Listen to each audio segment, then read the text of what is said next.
ดกำเนิดเฮามา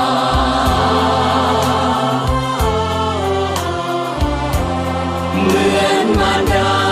ทุ่งกายาให้กายอบอุ่น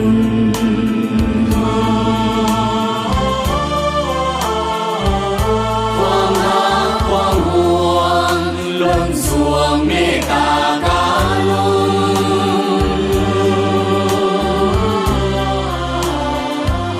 ทักมีบุญคุณยิ่งใหญ่เหลือขนา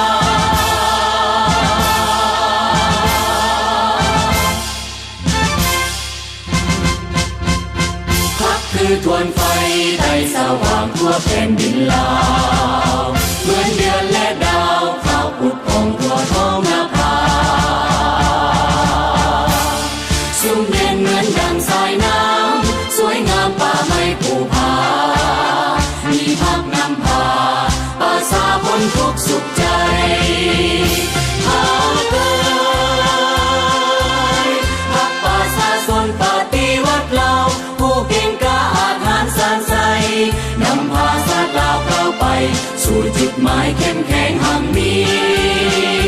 ย้อนมีภาคชาติลาวได้มีวันนี้ขอจดจำคุณงามความดีจงรักภักดีเทิดทูนภักเอ่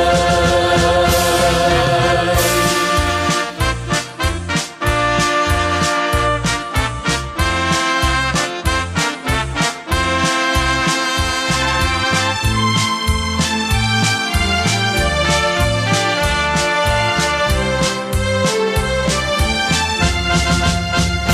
คือทวนไฟ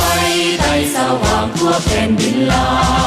วเหมือนเดือนและดาวข้าวปุดพองทั่วท้องนาภาสุ่มเย็นเหมือนดังสายน้ำสวยงามป่าไม้ภูผามีพักนำพาป่าสาพ้นทุกสุขใจหาเกิดพักป่าสาสนปฏิวัติเราผู้เก่งกล้าอาถรรพ์สานใสนำพาชาติลาวก้าวไป